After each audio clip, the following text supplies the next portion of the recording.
Hello, BookTube. Oh, amidst all the hullabaloo, I forgot the mail. We have a few mail packages to open. I think it's 4. Yeah, it's 4 packages. Let's see what we have here. See if it's anything squeal worth. What have we got? What's this first one? Oh, goodness. Okay, well, this is we already saw this. This is a double from Lake Union Publishing, an arm of Amazon. This is Have You Seen Luis Velez? By Catherine Ryan Hyde. If I remember correctly, it sounded really inviting, and a lot of you found it interesting too. A moving new novel about 2 strangers who find that kindness is a powerful antidote to fear. Raymond Jeffy doesn't feel like he belongs. His mother and stepfather don't understand him, and his stepsisters pretty much ignore him. He only sees his dad and his new wife every other weekend, and after his best friend Andre moves away, he'll have no one left at school. But one question, uttered down the hall from the 2nd floor of his apartment building, is enough to give him a new sense of purpose. Have you seen Luis Velez?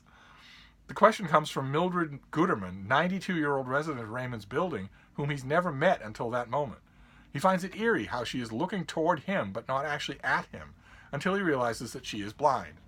Luis Velez, he soon learns, had helped Millie run errands and go to the grocery store at least 3 times a week for nearly 4 years, until very recently when he seemed to vanish into thin air. And they form a relationship. And I've had this. That description intrigued me when I originally got it, and I haven't got to it. And it comes out in late May, so I really need to. So, good. It's a kick in the pants. This might actually be the finished copy. It might not be a double at all. It might just be coming out as a trade paperback. Oh my. Oh, boy. I don't remember if we saw this.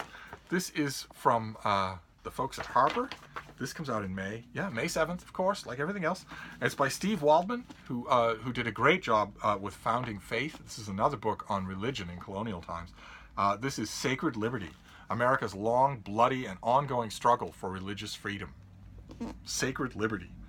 At a time of vitriolic debates over religious freedom, best-selling author Stephen Waldman offers a sweeping history of the fight over religious freedom, providing essential context for modern controversies, bringing to life the unsung heroes of the drama, and giving a roadmap for preserving this greatest invention. The ban on Muslim immigration, the protest by Catholic nuns against contraceptive coverage of the Affordable Care Act, attacks on mosques and synagogues, a week doesn't go by when conflict over religious freedom doesn't grab headlines. But there is a widespread misunderstanding of how America actually developed religious freedom. Is there indeed? I seem to recall it right there at the beginning of the Constitution. So is that a misunderstanding? It's very simple. It's very simple. The government shall not get involved with religion. You actually have total religious freedom in this country. Up to a point. All freedoms exist up to a point.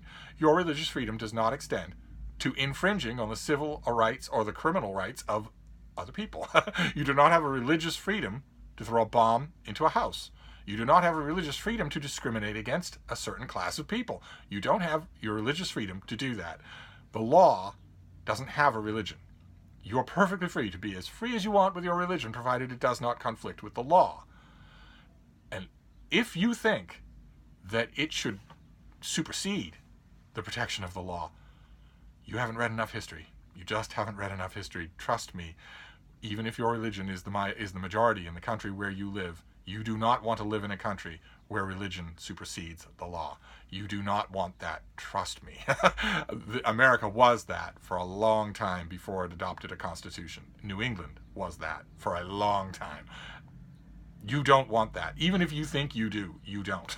That's why I get a chill up my spine if I walk by any kind of a federal building and see a monument with the 10 Commandments outside. I get a chill up my spine because the people who agitated and raised the money and put that monument there, who think that if only, just don't know what they're courting. They just don't. But let's see. In his new book, Waldman, the best-selling author of Founding Faith, which was really good, reveals the dramatic, sweeping story of the developing principles of religious liberty in America and how our country built a distinctive model of religious freedom from the founding up to current times. Oh boy, can't wait. So that's May 7th, so I'll get right on that. Boy, oh boy, though. Great subject, perfect author to tackle. Wonderful. All right, let's move on here. Oh, okay, I don't know if we saw, I got a little pamphlet advertising this thing, and it was so small, it was just a sampling, that I don't think I ever showed it on this channel. This comes out in September, and it is a graphic novel of Animal Farm. Wow. Okay, so I guess this isn't color. I guess that it will be color. So I've had a lot of good luck in the last 2 years with graphic novels of works of literature, so I no longer wince or turn up my nose. This is, let's see here. In 1945, George Orwell called The Conscience of His Generation. Created an enduring, devastating story of new tyranny replacing old. And this fully authorized edition is Brazilian artist Odyr's gorgeously imagined graphic novel of... Okay, so that is actually his pen name, Odyr. I thought that maybe was something else, a studio or something, but that's actually him. Wow, okay, and he is a Brazilian graphic novelist, cartoonist, and painter. And this comes out in September. So I don't know now whether to read this one. I might be doing it no favors to read an advanced copy if the finished copy is going to have color. I might not be doing this any favors to read it ahead of time. I might wait and see what the finished copy looks like. But anyway, let's move on. We got one more to do here, and then we'll be done with the mail. Okay. Oh, okay. We saw this already. This is May 7th, of course. This is there's nothing coming out. This isn't coming out May 7th. But I guess it's going to be a paperback original. Yeah, this is a paperback original. We saw this already. This is by Ling Ma, and it is Severance. Severance by Ling Ma.